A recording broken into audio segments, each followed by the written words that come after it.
ವಿಜಯ ಪರ್ವ ವಿಜಯನಗರ ಸಾಮ್ರಾಜ್ಯ ಚರಿತ್ರ ಕಥನ.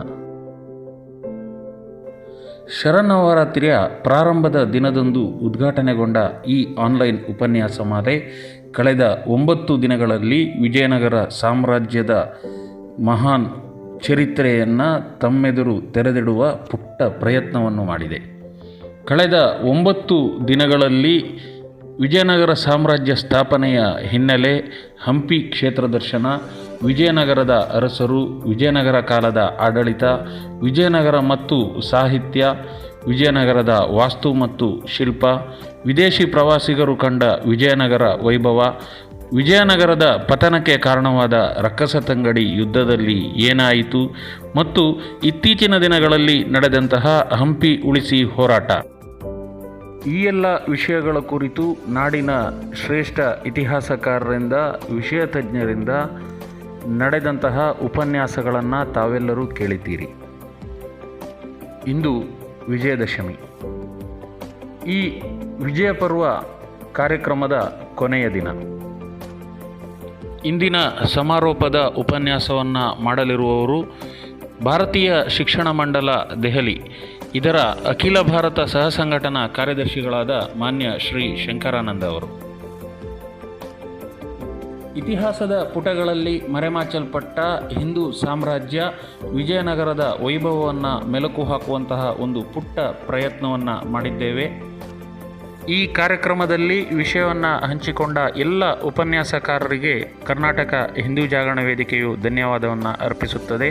ಹಾಗೆಯೇ ಈ ಕಾರ್ಯಕ್ರಮವನ್ನು ಆನ್ಲೈನ್ನಲ್ಲಿ ವೀಕ್ಷಿಸಿದ ತಮಗೆಲ್ಲರಿಗೂ ಕೂಡ ಕರ್ನಾಟಕ ಹಿಂದೂ ಜಾಗರಣ ವೇದಿಕೆ ಧನ್ಯವಾದವನ್ನು ಅರ್ಪಿಸುತ್ತದೆ.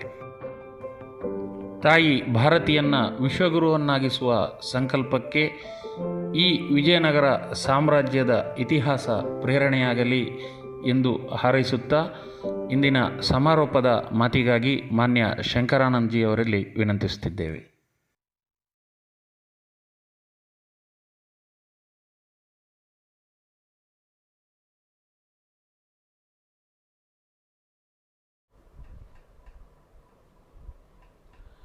ಎಲ್ಲರಿಗೂ ನಮಸ್ಕಾರ. ಹಿಂದೂ ಜಾಗರಣ ವೇದಿಕೆ ಕರ್ನಾಟಕ ಇದರ ಆಶ್ರಯದಲ್ಲಿ ವಿಜಯನಗರ ಸಾಮ್ರಾಜ್ಯದ ಸಂಸ್ಮರಣೆಯ 10 ದಿನಗಳ ಈ ವ್ಯಾಖ್ಯಾನ ಮಾಲೆಯ ಕೊನೆಯ ದಿನ ಇವತ್ತು. ವಿಜಯನಗರ ಸಾಮ್ರಾಜ್ಯದ ಸಂಸ್ಮರಣೆಯನ್ನು ಮಾಡಿಕೊಳ್ಳೋದಕ್ಕೆ ಅವಕಾಶ ಮಾಡಿಕೊಟ್ಟಂಥ ಎಲ್ಲ ಜಾಗರಣ ವೇದಿಕೆಯ ಕಾರ್ಯಕರ್ತರಿಗೆ ನಾನು ಹೃತ್ಪೂರ್ವಕ ವಂದನೆಗಳನ್ನು ಸಲ್ಲಿಸ್ತೀನಿ. ವಿಜಯನಗರ ಸಾಮ್ರಾಜ್ಯದ ಸಂಸ್ಮರಣೆಯನ್ನು ಮಾಡಿಕೊಳ್ಳೋದು ಅಂತಂದರೆ ಎಲ್ಲಿಲ್ಲದ ಸಂತೋಷ ಮನಸ್ಸಿಗಾಗತ್ತೆ, ಉತ್ಸಾಹವೂ ಇಮ್ಮಡಿಯಾಗತ್ತೆ. ಹಾಗೆ ಆ ಕಥಾನಕವನ್ನು ಕೇಳ್ತಾ ಕೇಳ್ತಾ ಕೇಳ್ತಾ ಕೇಳ್ತಾ ಕೃಷ್ಣದೇವರಾಯನ ಕಾಲದ ನಂತರ ಕೇಳಕ್ಕೆ ಶುರುವಾದಾಗ ಅದು ಮನಸ್ಸಿಗೆ ದುಃಖವೂ ಆಗುತ್ತೆ, ವೇದನೆಯೂ ಆಗುತ್ತೆ, ಆಕ್ರೋಶವೂ ಮೂಡುತ್ತೆ. ಈ ಎಲ್ಲ ಭಾವನೆಗಳ ಮಿಶ್ರಣವೇ ವಿಜಯನಗರ ಸಾಮ್ರಾಜ್ಯದ ಕಥಾನಕ. ಹಿಂದೂ ಧರ್ಮ, ಹಿಂದೂ ಸಂಸ್ಕೃತಿಯ ರಕ್ಷಣೆಗೋಸ್ಕರನೇ ವಿಜಯನಗರ ಸಾಮ್ರಾಜ್ಯದ ಸ್ಥಾಪನೆ ಆಯಿತು ಕ್ರಿಸ್ತ ಶಕ 1336ರಲ್ಲಿ. ಸ್ವಾಮಿ ವಿದ್ಯಾರಣ್ಯರ ಮಾರ್ಗದರ್ಶನ, ಯೋಧರಾಗಿದ್ದಂತಹ ಹಕ್ಕಬುಕ್ಕರ ನೇತೃತ್ವದಲ್ಲಿ ಇದು ಪ್ರಾರಂಭ ಆಯಿತು. 1565ರ ತಾಳಿಕೋಟೆಯ ಯುದ್ಧದಲ್ಲಿ ಈ ಸಾಮ್ರಾಜ್ಯ ಪರಿಸಮಾಪ್ತಿಯಾಯಿತು ಅಂತ ಹೇಳ್ಬೋದು.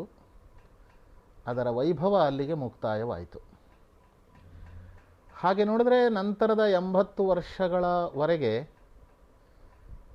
ಅಸ್ತಿತ್ವದಲ್ಲಿತ್ತು, ಹೆಸರಿಗೆ ಮಾತ್ರ. ಹೀಗಾಗಿ ವೈಭವದಿಂದ ಮೆರೆದದ್ದು 230 ವರ್ಷಗಳು ಅಂತ ನಾವು ಹೇಳ್ಬೋದು. 230 ವರ್ಷಗಳ ಕಾಲ ಈ ಸಾಮ್ರಾಜ್ಯವನ್ನು 4 ವಂಶದವರು ಆಳ್ತಾರೆ. ಸಂಗಮ ವಂಶ, ಸಾಳುವ ವಂಶ, ತುಳುವ ವಂಶ ಮತ್ತು ಅರವೀಡು ವಂಶ. ಸಂಗಮ ವಂಶದ ಕೊನೆಯ ದೊರೆಯ ದುರ್ಬಲತೆಯಿಂದಾಗಿ ವಿನಾಶದ ಅಂಚಿಗೆ ತಲುಪಿದ್ದಂತಹ ಸಾಮ್ರಾಜ್ಯದ ಅಧಿಪತ್ಯವನ್ನು ಸಾಳುವ ನರಸಿಂಹ ತನ್ನ ಕೈಗೆ ಎತ್ಕೊಳ್ತಾನೆ, ಮತ್ತೆ ಸಾಮ್ರಾಜ್ಯವನ್ನು ಬಲಪಡಿಸ್ತಾನೆ. ಅವನು 1485ರಿಂದ 1491ರವರೆಗೆ 6 ವರ್ಷಗಳ ಕಾಲ ರಾಜ್ಯಭಾರವನ್ನು ನಡೆಸ್ತಾನೆ. ಅದಾದ ನಂತರ ಇಮ್ಮಡಿ ನರಸಿಂಹ ಅವನ ಮಗ ಅವನು ರಾಜನಾಗ್ತಾನೆ. ಇಮ್ಮಡಿ ನರಸಿಂಹನಿಗೆ ಒಬ್ಬ ಮಂತ್ರಿ ಇರ್ತಾನೆ, ನರಸನಾಯಕ. ಆ ಮಂತ್ರಿನೇ ಎಲ್ಲ ಆಡಳಿತವನ್ನು ನೋಡ್ಕೊಳ್ತಾ ಇರ್ತಾನೆ. ಅವನು ಸಮರ್ಥನಾಗಿರ್ತಾನೆ. ಈ ನರಸನಾಯಕನಿಗೆ 3 ಜನ ಪತ್ನಿಯರು. ಮೊದಲನೆಯವಳು ತಿಪ್ಪಾಂಬೆ, ಎರಡನೆಯವಳು ನಾಗಾಂಬೆ, ಮೂರನೆಯವಳು ಓಬಾಂಬೆ. ಹಿರಿಯ ಪತ್ನಿ ತಿಪ್ಪಾಂಬೆಯ ಮಗ ನರಸಿಂಹ, ವೀರ ನರಸಿಂಹ. ಎರಡನೆಯವಳಾಗಿರ್ತಕ್ಕಂಥ ನಾಗಾಂಬೆಯ ಮಗನೇ ಶ್ರೀ ಕೃಷ್ಣದೇವರಾಯ. ಅಣ್ಣನಾಗಿದ್ದಂತಹ ವೀರ ನರಸಿಂಹನ ನಿಧನದ ನಂತರ ಶ್ರೀ ಕೃಷ್ಣದೇವರಾಯ 1510 ಜನವರಿ 24ರಂದು ಪಟ್ಟಾಭಿಷಿಕ್ತನಾಗ್ತಾನೆ. ಹಾಗೆ ಕೃಷ್ಣದೇವರಾಯ ಹುಟ್ಟಿದ್ದು 1471 ಜನವರಿ 21ನೆಯ ತಾರೀಕು. ಅಂದರೆ ಶಾಲಿವಾಹನ ಶಕೆ 1393 ವಿಕೃತಿ ಸಂವತ್ಸರ ಪುಷ್ಯ ಕೃಷ್ಣ ದ್ವಾದಶಿ ಶುಕ್ರವಾರದ ದಿನ. ಇದನ್ನು ಕೃಷ್ಣದೇವರಾಯನ ಮಗಳು ತಾನು ಬರೆದಂತಹ ಮಾರೀಚಿ ಪರಿಣಯಂ ಅನ್ನತಕ್ಕಂಥ ಗ್ರಂಥದಲ್ಲಿ ಬಹಳ ಸ್ಪಷ್ಟವಾಗಿ ಉಲ್ಲೇಖ ಮಾಡಿದ್ದಾಳೆ. ಕೃಷ್ಣದೇವರಾಯ ತನ್ನ 39ನೇ ವಯಸ್ಸಿನಲ್ಲಿ, ಅಂದರೆ 1510ನೇ ಇಸ್ವಿ ಜನವರಿ 24ನೇ ತಾರೀಕು, ಅಂದರೆ ಶಾಲಿವಾಹನ ಶಕೆ 1431 ಮಾಘ ಶುದ್ಧ ಚತುರ್ದಶಿ, ಅವತ್ತು ಅವನು ಪಟ್ಟಾಭಿಷಿಕ್ತನಾಗ್ತಾನೆ. ಇವನು ಬಾಲ್ಯದಲ್ಲೇ ರಾಜನಿಗೆ ಬೇಕಾಗಿರ್ತಕ್ಕಂಥ ಎಲ್ಲ ರೀತಿಯ ಶಿಕ್ಷಣವನ್ನು ಪಡ್ಕೊಳ್ತಾನೆ. ರಣನೀತಿ, ರಾಜನೀತಿ, ಶಸ್ತ್ರಗಳ ವರಸೆ ಇದೆಲ್ಲವನ್ನು ಕಲ್ತ್ಕೊಳ್ತಾನೆ. ಅದರ ಜೊತೆಗೆ ಸಾಹಿತ್ಯ, ಸಂಗೀತ, ಸಂಸ್ಕೃತ, ಭಾರತದ ಜ್ಞಾನ ಪರಂಪರೆಗೆ ಸಂಬಂಧಪಟ್ಟಂಥ ವಿಷಯಗಳು ಇದೆಲ್ಲವನ್ನು ಸಾಕಷ್ಟು ಚೆನ್ನಾಗಿ ಅವನು ಅಭ್ಯಾಸವನ್ನು ಮಾಡಿಕೊಳ್ತಾನೆ. ರಾಜನಾಗಲಿಕ್ಕೆ ಬೇಕಾಗಿರ್ತಕ್ಕಂಥ ಎಲ್ಲ ಸಾಮರ್ಥ್ಯವನ್ನು ಅವನು ಗಳಿಸ್ತಾನೆ. ಅವನು ಒಬ್ಬ ನೇತೃತ್ವ ಕೊಡಬೇಕು ಅಂತಂದರೆ ಅವನ ದಿನಚರಿಯೂ ಚೆನ್ನಾಗಿರಬೇಕು. ಶ್ರೀಕೃಷ್ಣ ದೇವರಾಯ ಬೆಳಗ್ಗೆ 3:30ಗೆ ಹೇಳ್ತಾ ಇದ್ದ. 3:30ಗೆ ಎದ್ದು ಅವನು ಎಣ್ಣೆಯನ್ನು ಮೈಗೆಲ್ಲ ಹಚ್ಕೊಳ್ತಾ ಇದ್ದ. ತೊಟ್ಟಿಕ್ಕುವ ಹಾಗೆ ಮೈಗೆಲ್ಲ ಎಣ್ಣೆಯನ್ನು ಹಚ್ಕೊಂಡು ಅವನು ಭಾರವಾದ ವಸ್ತುಗಳನ್ನು ಎತ್ತುವುದು, ದಂಡ ಬೈಠಕ್ಗಳನ್ನು ಮಾಡುವುದು, ಓಡುವುದು, ಕತ್ತಿಯನ್ನು ಚಲಾಯಿಸುವುದು, ಖಡ್ಗ ಚಾಲನೆಯನ್ನು ಮಾಡುವುದು ಇತ್ಯಾದಿ ಬಹಳ ಶ್ರಮಪೂರ್ವಕವಾಗಿರ್ತಕ್ಕಂತಹ ಶಾರೀರಿಕ ಕ್ರಿಯೆಗಳನ್ನು ಮಾಡ್ತಾ ಇದ್ದ. ಅದರ ವರ್ಣನೆ ಹೇಗೆ ಮಾಡಿದ್ದಾರೆ ಅಂತಂದರೆ, ಅವನು ಈ ಎಲ್ಲ ಶಾರೀರಿಕ ಶ್ರಮವನ್ನು ಮಾಡಿದಾಗ ಬರುವ ಬೆವರಿನಿಂದಾಗಿ ಹಚ್ಚಿಕೊಂಡಿರ್ತಕ್ಕಂಥ ಎಣ್ಣೆಯೆಲ್ಲ ಕರಗಿ ಹೋಗ್ಬಿಡ್ತಾ ಇತ್ತು ಅಂತ ಅದನ್ನು ವರ್ಣನೆ ಮಾಡ್ತಾರೆ. ಅವನ ವ್ಯಕ್ತಿತ್ವವು ಬಹಳ ಭವ್ಯವೇ. ಈ ರೀತಿ ಅವನು ಬಹಳ ಶಾರೀರಿಕ ಶ್ರಮ, ವ್ಯಾಯಾಮ ಇತ್ಯಾದಿ ಎಲ್ಲ ಮಾಡ್ತಾ ಇದ್ದಿದ್ದರಿಂದ ಅವನ ಅಂಗಸೌಷ್ಠವವು ತುಂಬ ಸುಂದರವಾಗಿತ್ತು. ಮುಖದಲ್ಲೊಂದು ತೇಜಸ್ಸು. ತುಂಬ ಎತ್ತರನೂ ಅಲ್ಲ, ತುಂಬ ಗಿಡ್ಡನೂ ಅಲ್ಲ, ತುಂಬ ದಪ್ಪನೂ ಅಲ್ಲ, ತುಂಬ ತೆಳ್ಳಗೆಯೂ ಅಲ್ಲ. ಹಾಲಿನಂತಹ ಧವಳ ವಸ್ತ್ರವನ್ನು ಧರಿಸಿ ಅವನು ಆಸ್ಥಾನವನ್ನು ಪ್ರವೇಶ ಮಾಡ್ದ ಅಂತಂದರೆ ಬಂದವರಿಗೆಲ್ಲರಿಗೂ ಅವನ ಆ ತೇಜಸ್ಸಿನಿಂದ ಅವಾಕ್ಕಾಗ್ತಿದ್ದವರೇ ಎಲ್ಲರೂ.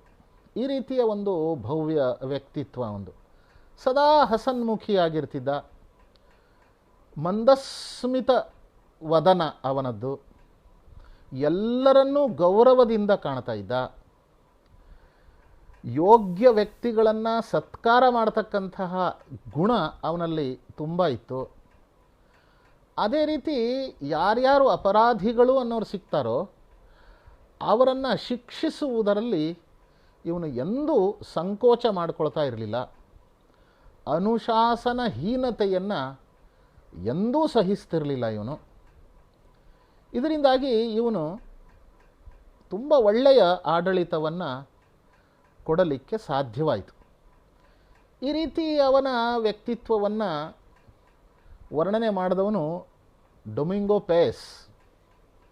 ಅವನನ್ನು ಕೃಷ್ಣದೇವರಾಯನನ್ನು ಪ್ರತ್ಯಕ್ಷ ನೋಡಿ ಅವನ ಜೊತೆ ಮಾತುಕತೆ ಮಾಡಿ ಅವನ ಬಗ್ಗೆ ತನ್ನ ಮನಸ್ಸಿನಲ್ಲಿ ಬಂದಿರತಕ್ಕಂಥ ಭಾವನೆಗಳನ್ನು ಲಿಖಿತ ರೂಪದಲ್ಲಿ ಅವನು ದಾಖಲಿಸಿ ನಮಗೆಲ್ಲ ಒಂದು ಉಪಕಾರ ಮಾಡಿದ್ದಾನೆ ಅಂತ ನಾವು ಹೇಳ್ಬೋದು. ಕೃಷ್ಣದೇವರಾಯನ ಕಾಲದಲ್ಲಿ ಸೈನಿಕ ಶಕ್ತಿ, ಯುದ್ಧ ನೀತಿ, ರಾಜನೀತಿ, ಆರ್ಥಿಕ ನೀತಿ, ವಿದೇಶ ನೀತಿ, ಶಿಕ್ಷಣ, ಸಾಹಿತ್ಯ, ಕಲೆ, ಸಂಗೀತ, ನೃತ್ಯ, ಕೃಷಿ, ನೀರಾವರಿ, ವಾಸ್ತುಶಿಲ್ಪ, ಶಿಲ್ಪಕಲೆ ಇತ್ಯಾದಿ ಜೀವನಕ್ಕೆ ಸಂಬಂಧಪಟ್ಟಂತಹ ಎಲ್ಲ ಕ್ಷೇತ್ರಗಳಲ್ಲಿ ಪ್ರಗತಿಯಾಗಿರೋದನ್ನು ನಾವು ನೋಡ್ತೀವಿ. 39ನೇ ವಯಸ್ಸಿನಲ್ಲಿ ಅವನು ರಾಜನಾದ. ಅವನ 59ನೇ ವಯಸ್ಸಿನಲ್ಲಿ ಒಂದು ಕಾಲವಾದ. ಕೇವಲ 20 ವರ್ಷಗಳ ಕಾಲ ಅವನು ರಾಜ್ಯಭಾರವನ್ನು ನಡೆಸ್ದ. ಒಂದು ಕಡೆಗೆ ಯುದ್ಧಗಳು, 20 ವರ್ಷ ಯುದ್ಧಗಳಲ್ಲಿ ಅವನು ನಿರತನಾಗಿದ್ದ. ಒಂದು ಕಡೆಗೆ ಯುದ್ಧದ ಕಡೆ ಗಮನ ಕೊಡಬೇಕು, ಸಾಮ್ರಾಜ್ಯವನ್ನು ವಿಸ್ತರಿಸುವುದು ಮತ್ತು ಆಡಳಿತವನ್ನು ಸದೃಢಗೊಳಿಸೋದು.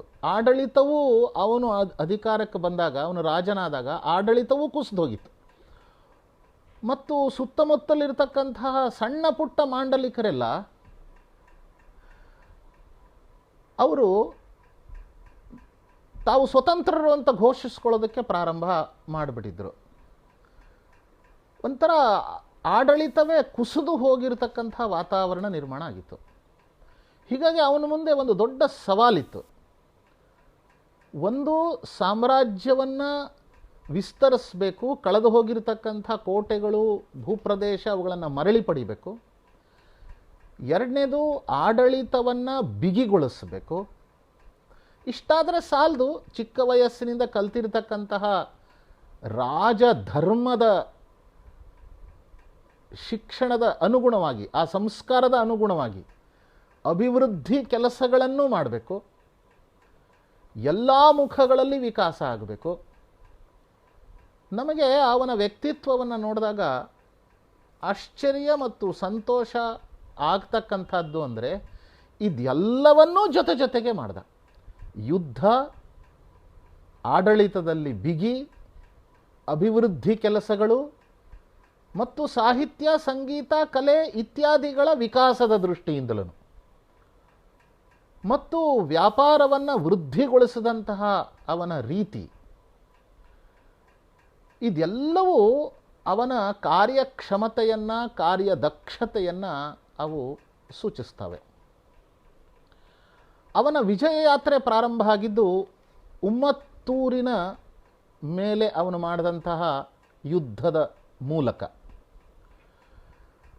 ಕಂಜೀನಗರದ ಸಾಂಬುವರಾಯ ಹಾಗೂ ಉಮ್ಮತ್ತೂರಿನ ಗಂಗರಾಜ ವಿದ್ರೋಹ ಮಾಡಿ ಸ್ವತಂತ್ರರಾಗತಕ್ಕಂಥ ಪ್ರಯತ್ನವನ್ನು ಅವರು ಮಾಡಿರ್ತಾರೆ. ಅವರ ಮೇಲೆ ಇವನು ಆಕ್ರಮಣವನ್ನು ಮಾಡಿ ಅದನ್ನು ಬಹಳ ಸುಲಭವಾಗಿ ವಶಕ್ಕೆ ತೆಗೆದುಕೊಳ್ತಾನೆ. ಉಮ್ಮತ್ತೂರು ವಶಕ್ಕೆ ಬಂದ ನಂತರ ಇವನ ಸ್ವಭಾವ ಏನು, ಇವನೆಷ್ಟು ಬಿಗಿ ಇದ್ದಾನೆ ಅನ್ನೋದು ಗೊತ್ತಾಗಿ ಸಾಮ್ರಾಜ್ಯದ ಒಳಗಡೆ ಅಂತಃಕಲಹಗಳ ಮೂಲಕ ಸಾಮ್ರಾಜ್ಯವನ್ನು ದುರ್ಬಲಗೊಳಿಸೋದಕ್ಕೆ ಪ್ರಯತ್ನ ಮಾಡ್ತಾ ಇದ್ದಂತಹ ಅನೇಕ ವಿಧ್ವಂಸಕ ಶಕ್ತಿಗಳು ತನ್ನಿಂದ ತಾನೇ ಸರಿ ಹೋಗ್ಬಿಡ್ತವೆ. ಹೀಗಾಗಿ ಅವನಿಗೆ ಉಮ್ಮತ್ತೂರಿನ ವಿಜಯದ ನಂತರ ಅವನು ಸಾಮ್ರಾಜ್ಯದ ಒಳಗಡೆಯ ಸಮಸ್ಯೆಗಳನ್ನು ಎದುರಿಸೋದಕ್ಕೆ, ಅದನ್ನು ಸರಿಪಡಿಸೋದಕ್ಕೆ ಹೆಚ್ಚು ಸಮಯನೂ ತೆಗೆದುಕೊಳ್ಳಲಿಲ್ಲ ಮತ್ತು ಬಹಳ ಕಷ್ಟನೂ ಆಗಲಿಲ್ಲ. ಆ ರೀತಿಯ ಒಂದು ದೃಢತೆಯಿಂದ ಅವನು ತನ್ನ ದಕ್ಷತೆಯನ್ನು ಪ್ರದರ್ಶಿಸ್ತಾನೆ. ಅವನ ಈ ವಿಜಯ ಯಾತ್ರೆ ಇದೇ ರೀತಿ ಅವನು ರಾಜನಾಗಿರುವವರೆಗೆ ನಿರಂತರವಾಗಿ ಮುಂದುವರಿತು. ಅವನು ರಾಯಚೂರಿನ ದಂಡಯಾತ್ರೆ ಅವನ ಒಟ್ಟು ಪ್ರಭುತ್ವದ ಸಂದರ್ಭದಲ್ಲಿ ಬಹಳ ಉಲ್ಲೇಖ ಮಾಡಬೇಕಾಗಿರ್ತಕ್ಕಂಥ ಸಂಗತಿ. ಈ ರಾಯಚೂರಿನ ಯುದ್ಧಕ್ಕೂ ಒಂದು ವಿಶೇಷ ಕಾರಣ ಇದೆ. ಇವನ ಹತ್ರ ಒಬ್ಬ ಸೈಯದ್ ಮರಕಾರ್ ಅಂತ ಒಬ್ಬ ಇದ್ದ. ಇವನು ಕುದುರೆಗಳ ಬಗ್ಗೆ ಹೆಚ್ಚು ತಿಳ್ಕೊಂಡಿದ್ದಂಥವನು. ಹೀಗಾಗಿ ಕುದುರೆಗಳನ್ನು ಖರೀದಿ ಮಾಡುವುದು, ಕುದುರೆಗಳನ್ನು ಮಾರಾಟ ಮಾಡುವುದು, ಈ ಎಲ್ಲ ಕೆಲಸಗಳಲ್ಲಿ ಅವನು ನಿಷ್ಣಾತ.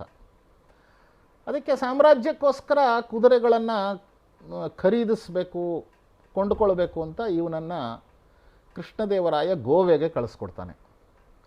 ಇವನು ಗೋವಾಕ್ಕೆ ಹೋಗೋದ್ರ ಬದಲು ವಿಜಯಪುರಕ್ಕೆ ಹೋಗ್ತಾನೆ. ರಾಜಾಜ್ಞೆಯನ್ನು ಉಲ್ಲಂಘನೆ ಮಾಡ್ತಾನೆ.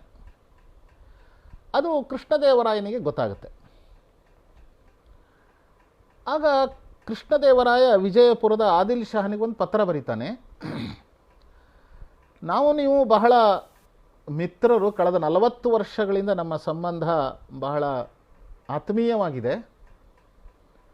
ಈಗ ಇವನೊಬ್ಬ ಸೈಯದ್ ಮರ್ಕಾರ್, ಇವನು ನಿಮ್ಮ ಹತ್ರ ಬಂದು ಆಶ್ರಯವನ್ನು ಪಡೆದಿದ್ದಾನೆ.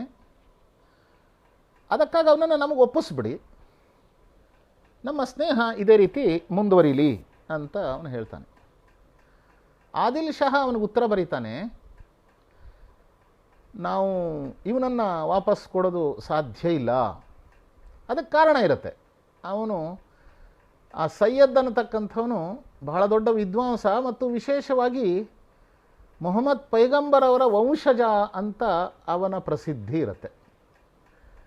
ಹೀಗಾಗಿ ವಿಜಯಪುರದ ಆದಿಲ್ ಶಾಹ ಅವನನ್ನು ವಿಜಯನಗರ ಸಾಮ್ರಾಜ್ಯಕ್ಕೆ ಒಪ್ಪಿಸೋದಕ್ಕೆ ಒಪ್ಪಿಗೆ ಕೊಡಲ್ಲ, ವಿರೋಧ ಮಾಡ್ತಾನೆ.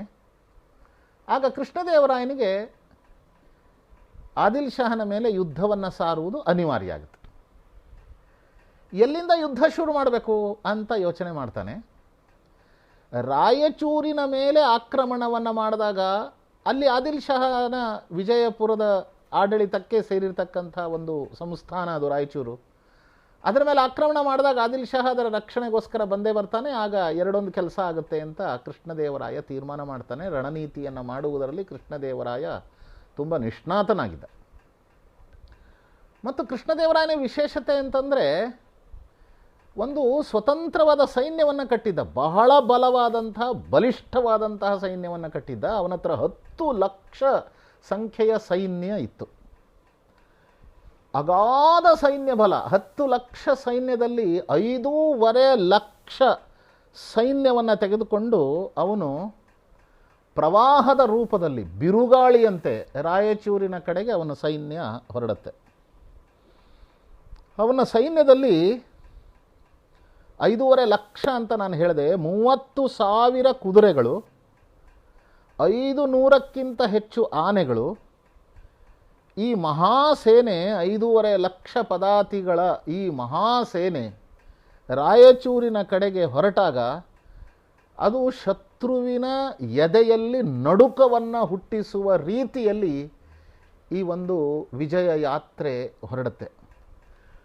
ಸೈನ್ಯದ ಸಂಖ್ಯೆ 5.5 ಲಕ್ಷ, ಆದರೆ ಒಟ್ಟು ಹೊರಟವರ ಸಂಖ್ಯೆ ಎಷ್ಟು? ಹೊರಟವರ ಸಂಖ್ಯೆ ಇನ್ನೂ ಬಹಳ ದೊಡ್ಡ ಸಂಖ್ಯೆ ಆಗುತ್ತೆ ಅದು.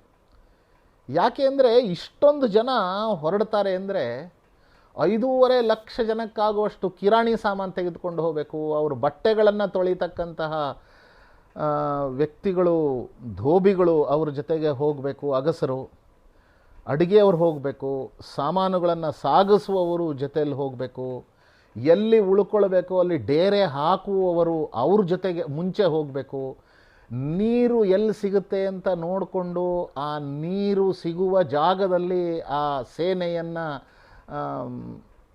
ನೆಲೆಸುವಂತೆ, ರಾತ್ರಿ ವಸತಿ ಮಾಡುವುದಕ್ಕೆ ವ್ಯವಸ್ಥೆಗಳನ್ನು ಮಾಡೋದಕ್ಕೆ ಸಾವಿರಾರು ಜನ ಹೋಗಬೇಕು.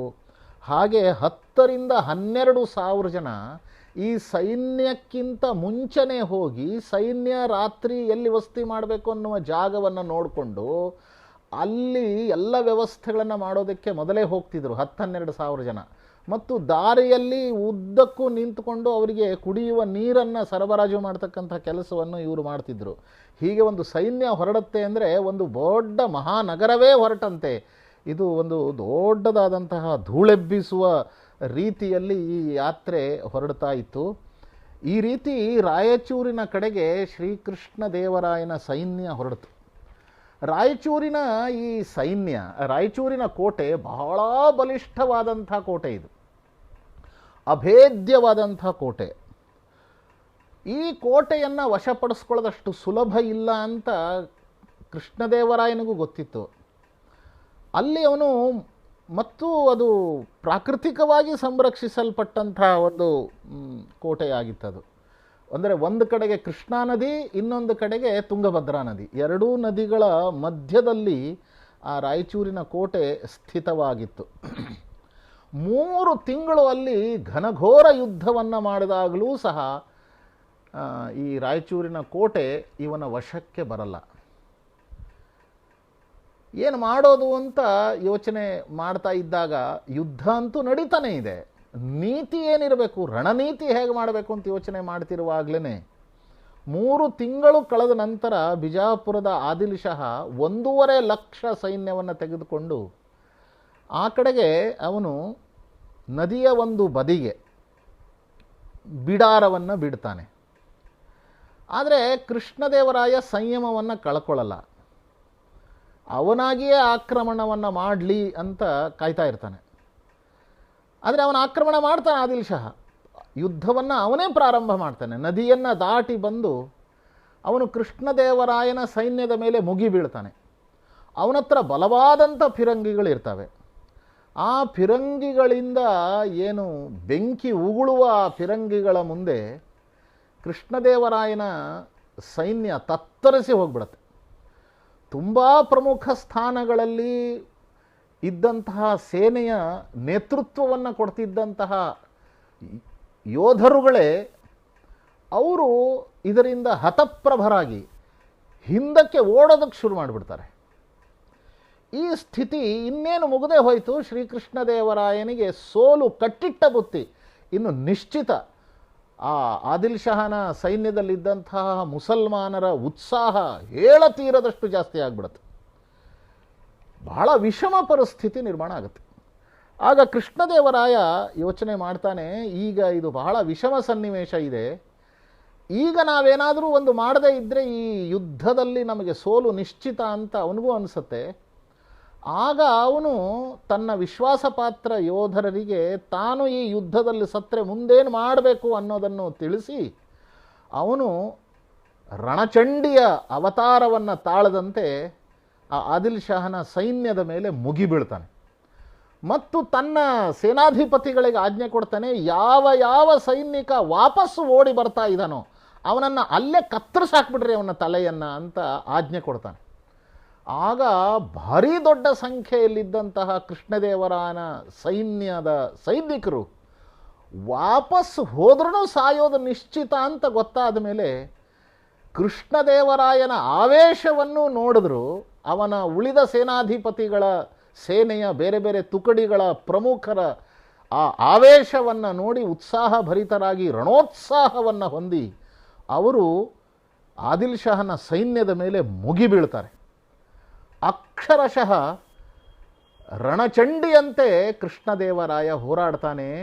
ಅದರಿಂದ ಉತ್ಸಾಹಿತರಾದಂತಹ ಅವನ ಉಳಿದ ಸೇನಾಧಿಪತಿಗಳು ಮತ್ತು ಸೈನಿಕರು ಆದಿಲ್ ಶಹನ ಸೈನಿಕರ ರುಂಡಗಳನ್ನು ಚಂಡಾಡಿಬಿಡ್ತಾರೆ. ಮರಣಾಂತಿಕ ರೂಪದಲ್ಲಿ ಪ್ರತಿ ಆಘಾತವನ್ನು ಕೃಷ್ಣದೇವರಾಯ ಕೊಡ್ತಾನೆ. ಇದರ ಪರಿಣಾಮವಾಗಿ ಆದಿಲ್ ಶಹನಿಗೆ ಓಡಿ ಹೋಗದೆ ಬೇರೆ ದಾರಿಯೇ ಇಲ್ಲ ಅಂತ ಅನ್ನಿಸ್ಬಿಡುತ್ತೆ. ಅವನು ತನ್ನ ಜೀವವನ್ನು ಉಳಿಸ್ಕೊಳ್ಳೋದಕ್ಕೋಸ್ಕರ ಅವನ ಮಂತ್ರಿಗಳ ಸಲಹೆಯಂತೆ ಯುದ್ಧ ಭೂಮಿಯಿಂದ ಅವನು ಓಡಿ ಹೋಗ್ತಾನೆ. ಅದಾದ ಮೇಲೆ ರಾಯಚೂರಿನ ಕೋಟೆಯನ್ನು ಗೆದ್ದುಕೊಳ್ಳೋದು ಏನು ಕಷ್ಟ ಆಗಲ್ಲ. 1522ರಲ್ಲಿ ರಾಯಚೂರಿನ ಯುದ್ಧವನ್ನು ಗೆಲ್ತಾನೆ ಕೃಷ್ಣದೇವರಾಯ. ಕೋಟೆಯನ್ನು ಪ್ರವೇಶ ಮಾಡಿದಾಗ ರಾಯಚೂರಿನಲ್ಲಿರ್ತಕ್ಕಂಥ ಜನ ತತ್ತರಿಸಿ ಹೋಗಿರ್ತಾರೆ, ಇನ್ನೇನು ನಮಗೆ ಗತಿ ಒದಗುತ್ತೋ ಏನೋ ಅಂತ. ಆದರೆ ಯಾವುದೇ ಅವಘಡಗಳು ಆಗದೇ ಇರುವಂತೆ ಕೃಷ್ಣದೇವರಾಯ ಗಮನಿಸ್ತಾನೆ. ಅಲ್ಲಿನ ಜನಗಳೆಲ್ಲರನ್ನೂ ಸ್ವಾಗತಿಸ್ತಾನೆ. ಆ ಊರಿನ ಪ್ರಮುಖರನ್ನೆಲ್ಲ ಕರೆದು ಅವರನ್ನು ಗೌರವದಿಂದ ಕಾಣ್ತಾನೆ. ಮತ್ತು ಅವನು ಆಜ್ಞೆಯನ್ನೊಂದನ್ನು ಆದೇಶವನ್ನು ಹೊರಡಿಸ್ತಾನೆ. ಯಾರ್ಯಾರಿಗೆ ಇಲ್ಲಿ ಇರೋದಕ್ಕೆ ಇಚ್ಛೆ ಇಲ್ವೋ ಅವರು ತಮಗೆ ಎಲ್ಲಿ ಇರಬೇಕು ಅಂತ ಅನಿಸುತ್ತೋ ಅಲ್ಲಿಗೆಲ್ಲ ಹೋಗ್ಬೋದು. ಆದರೆ ಯಾರ್ಯಾರು ಇಲ್ಲಿರ್ತಾರೋ ಅವರನ್ನು ಗೌರವದಿಂದ ಕಾಣಲಾಗತ್ತೆ ಅಂತ ಆದೇಶವನ್ನು ಹೊರಡಿಸ್ತಾನೆ. ತನ್ನ ಸೈನಿಕರು ಯಾರ್ಯಾರು ಹುಚ್ಚೆದ್ದು ಗೆಲುವಿನ ಅಮಲಿನಲ್ಲಿ ಲೂಟಿಯನ್ನು ಮಾಡೋದಕ್ಕೆ ಶುರು ಮಾಡಿಬಿಟ್ಟಿದ್ರೋ ಅದು ಗೊತ್ತಾದ ತಕ್ಷಣ ಅದನ್ನು ತಡೆದು ನಿಲ್ಲಿಸ್ತಾನೆ. ಮತ್ತು ಒಬ್ಬನೇ ಒಬ್ಬ ನಾಗರಿಕನನ್ನು ಘಾಸಿ ಮಾಡಬಾರದು ಅಂತ ಆದೇಶವನ್ನು ಹೊರಡಿಸ್ತಾನೆ. ಅಷ್ಟು ಮಾತ್ರ ಅಲ್ಲ, ಲೂಟಿ ಮಾಡಿರತಕ್ಕಂಥ ಎಲ್ಲ ವಸ್ತುಗಳನ್ನು ಸೈನಿಕರಿಂದ ತೆಗೆಸಿ ಆ ಸಂಬಂಧಪಟ್ಟಂತಹ ಕುಟುಂಬದವರಿಗೆ ಅದನ್ನು ವಾಪಸ್ ಕೊಡ್ತಾನೆ. ಒಬ್ಬಳು ಮಹಿಳೆಯ ಅಪಮಾನವಾಗದಂತೆ ಅವನು ಎಚ್ಚರಿಕೆಯನ್ನು ವಹಿಸ್ತಾನೆ. ಸರಿಯಾಗಿ 46 ವರ್ಷಗಳ ನಂತರ 1568ನೇ ಇಸ್ವಿ ಅಕ್ಬರ್ ಚಿತ್ತೋಡಿನ ಮೇಲೆ ದಾಳಿ ಮಾಡಿರ್ತಾನೆ. ಅದನ್ನು ಗೆಲ್ತಾನೆ. 68ನೇ ಇಸ್ವಿನಲ್ಲಿ ಫೆಬ್ರವರಿ 25ನೇ ತಾರೀಕು 1568ನೇ ಇಸ್ವಿ. ಆಗ ಅಕ್ಬರನ ಸೈನ್ಯ ಚಿತ್ತೋಡಿನ ಒಳಗಡೆ ಪ್ರವೇಶ ಮಾಡುತ್ತೆ.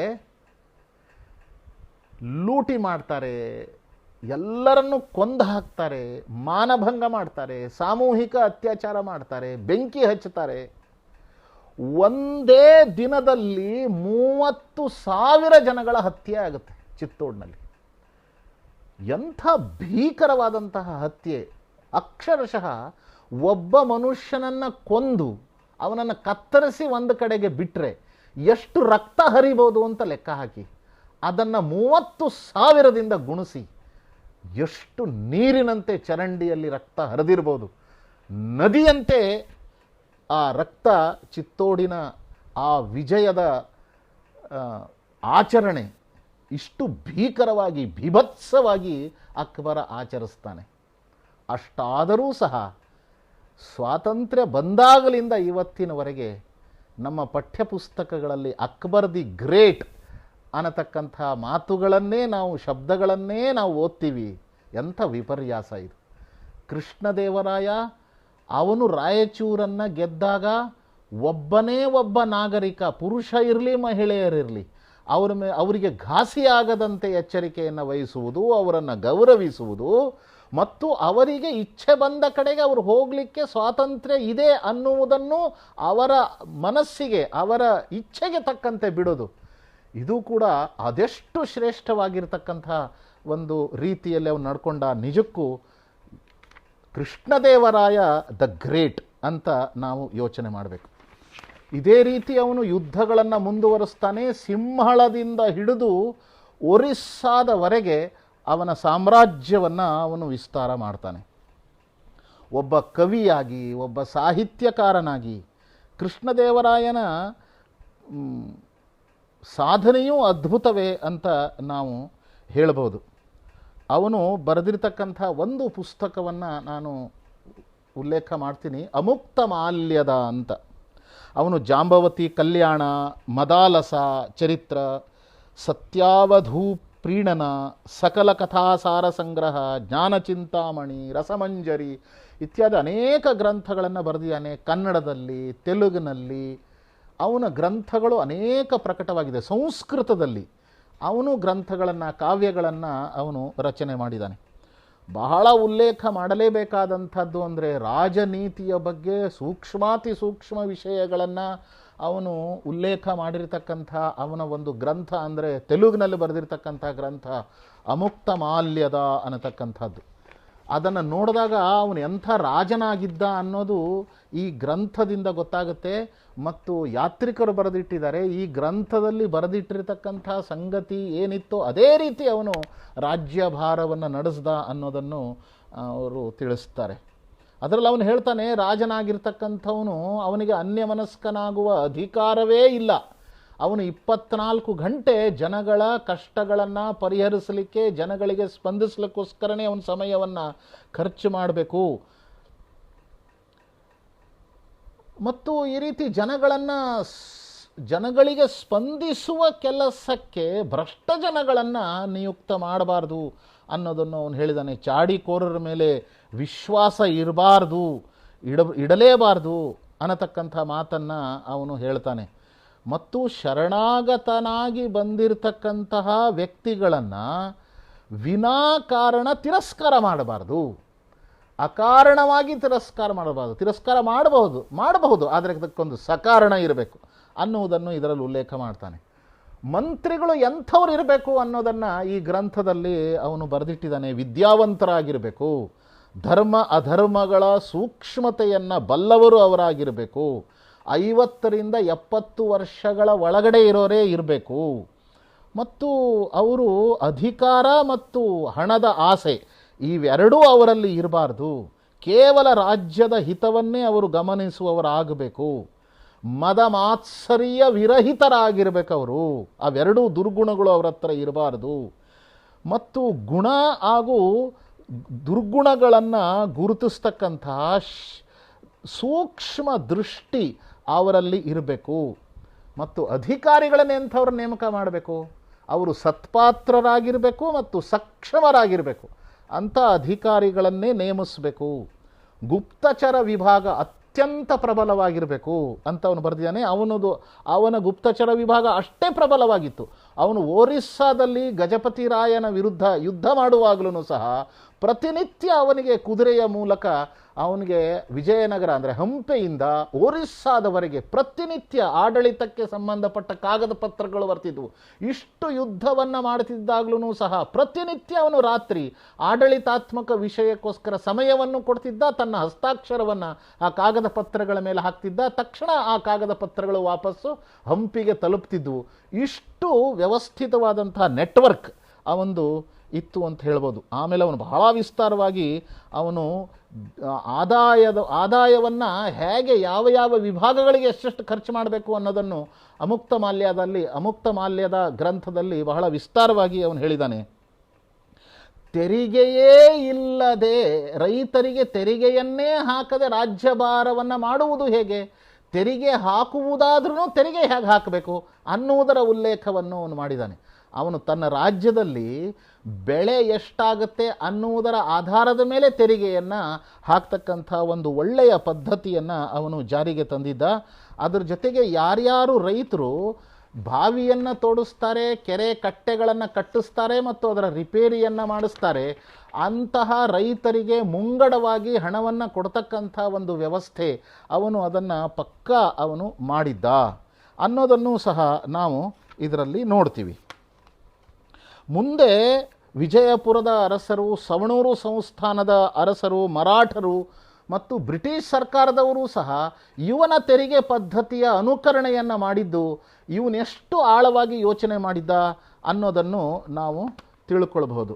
ಇವನ ಆಡಳಿತ ವ್ಯವಸ್ಥೆ ಧರ್ಮಶಾಸ್ತ್ರ ಮತ್ತು ನೀತಿಶಾಸ್ತ್ರದ ಆಧಾರದ ಮೇಲೆಯೇ ನಡೀತು ಅನ್ನುವುದರ ಸ್ಪಷ್ಟ ಉಲ್ಲೇಖ ಈ ಎಲ್ಲ ಗ್ರಂಥಗಳಲ್ಲೂ ಬರ್ತಾ ಇದೆ. ಅದಕ್ಕೆ ಈ ರೀತಿ ಭಾರತೀಯ ಚಿಂತನೆಗೆ ಅನುಗುಣವಾಗಿ, ಹಿಂದೂ ಧರ್ಮದ ಚಿಂತನೆಗೆ ಅನುಗುಣವಾಗಿಯೇ ಅವನು ರಾಜ್ಯಭಾರವನ್ನು ಅವನು ನಡೆಸ್ತಾನೆ. ಅಂದರೆ ಭೀಷ್ಮನಿಂದ ಉಲ್ಲೇಖವಾಗಿರ್ತಕ್ಕಂಥ ರಾಜಧರ್ಮ ಇರ್ಬೋದು, ವಿದುರ ನೀತಿ ಇರ್ಬೋದು, ಮನುಸ್ಮೃತಿ ಇರ್ಬೋದು, ಈ ಥರ ಭಾರತದಲ್ಲಿ ಹಿಂದೆ ಆಡಳಿತವನ್ನು ಉತ್ತಮವಾದಂಥ ರೀತಿಯಲ್ಲಿ ನಡೆಸಿ ಕಾನೂನುಗಳನ್ನು ರಚಿಸಿರ್ತಕ್ಕಂಥ, ಕಾನೂನುಗಳೇ ಧರ್ಮ, ಅದನ್ನು ಆಳವಾಗಿ ಅಧ್ಯಯನ ಮಾಡಿ ಅದರ ಪ್ರಕಾರವೇ ಆಡಳಿತವನ್ನು ನಡೆಸ್ತಕ್ಕಂಥ ಒಂದು ಉತ್ತಮ ಪ್ರಯತ್ನವನ್ನು ಇವನು ಮಾಡ್ತಾನೆ.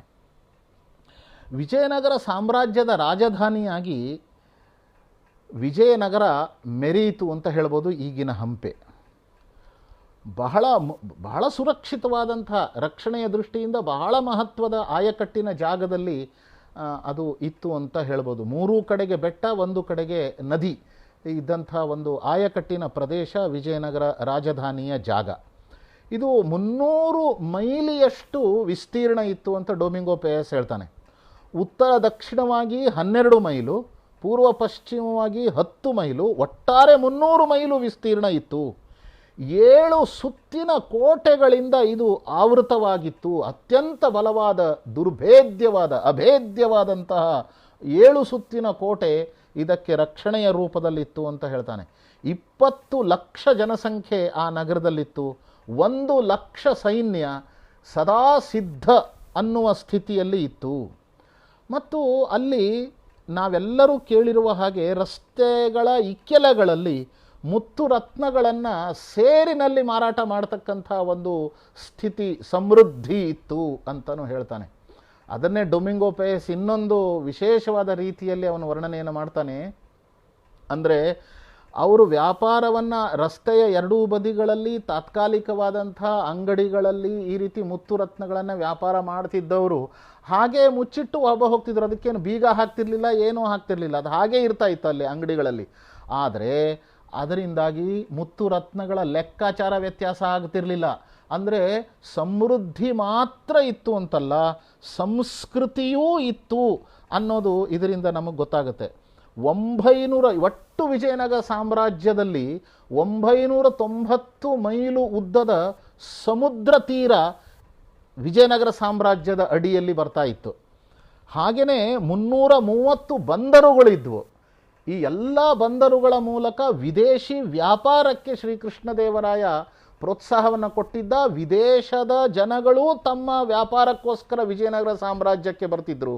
ವಿಜಯನಗರ ಸಾಮ್ರಾಜ್ಯದ ರಾಜಧಾನಿ ವಿಜಯನಗರದಲ್ಲಿ 20ಕ್ಕಿಂತ ಹೆಚ್ಚು ದೇಶಗಳ ವ್ಯಾಪಾರಸ್ಥರು ಎಲ್ಲ ಕಾಲಗಳಲ್ಲೂ ತಮ್ಮ ವ್ಯಾಪಾರವನ್ನು ಮಾಡೋದಕ್ಕೋಸ್ಕರ ಅಲ್ಲಿ ಕಂಡು ಬರ್ತಾ ಇದ್ರು ಅನ್ನೋದನ್ನು ಉಲ್ಲೇಖ ಮಾಡ್ತಾನೆ ಡೊಮಿಂಗೋ ಪೇಯಸ್. ಹಾಗೆ ಅಬ್ದುಲ್ ರಜಾಕ್ ಅನ್ನತಕ್ಕಂಥನು ಪರ್ಷಿಯಾದ ಒಬ್ಬ ಯಾತ್ರಿಕ ಹೇಳ್ತಾನೆ, ಇಂಥ ಸುಂದರವಾದಂತಹ ನಗರವನ್ನು, ಇಷ್ಟು ಸುಸಜ್ಜಿತವಾದ ನಗರವನ್ನು ನಾನು ಎಂದೂ ನೋಡಿಯೇ ಇಲ್ಲ ಅನ್ನೋದನ್ನು ಅವನು ಬಹಳ ಸ್ಪಷ್ಟವಾಗಿ ಅವನು ಹೇಳಿದ್ದಾನೆ.